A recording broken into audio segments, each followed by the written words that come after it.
Maria, nabalitaan mo na ba? Inaresto daw si Duterte. Galit na galit ang mga kababayan natin sa abroad. Oo nga eh. Sabi nila, oras na para magkaisa, zero remittance. Para maramdaman ng gobyerno kung gaano tayo kahalaga.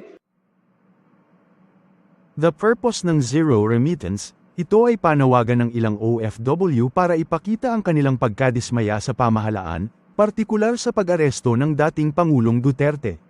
Layunin nitong ipakita na ang mga OFW ay may malaking papel sa ekonomiya ng Pilipinas.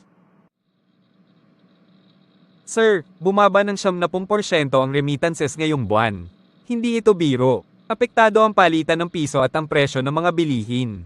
Dapat siguro makinig tayo sa hinaing ng OFWs. Hindi natin pwedeng baliwalain ito. Hindi ako nagpadala ngayon. Kailangan nilang maramdaman ang sakripisyo namin. Wala daw pambaylang bigas, pero naiintindihan nila ang laban mo, Brad. Sana lang may ibang paraan. Pros and cons nito for information. Pros. Nagpapakita ng pagkakaisa at lakas ng OFWs. Maaaring pakinggan ng gobyerno ang hinaing. Cons. Maapektuhan ang pamilya sa Pilipinas. Posibleng gamitin ito ng ilang politiko sa sariling interes. Kawalan ng immediate na epekto kung hindi lahat ay sasama.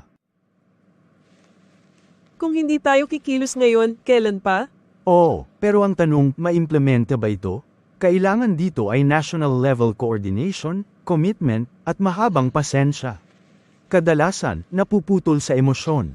Kaya natin, pero dapat may plano. Hindi pwedeng puro damdamin lang. Tama, ang tunay na laban may direksyon.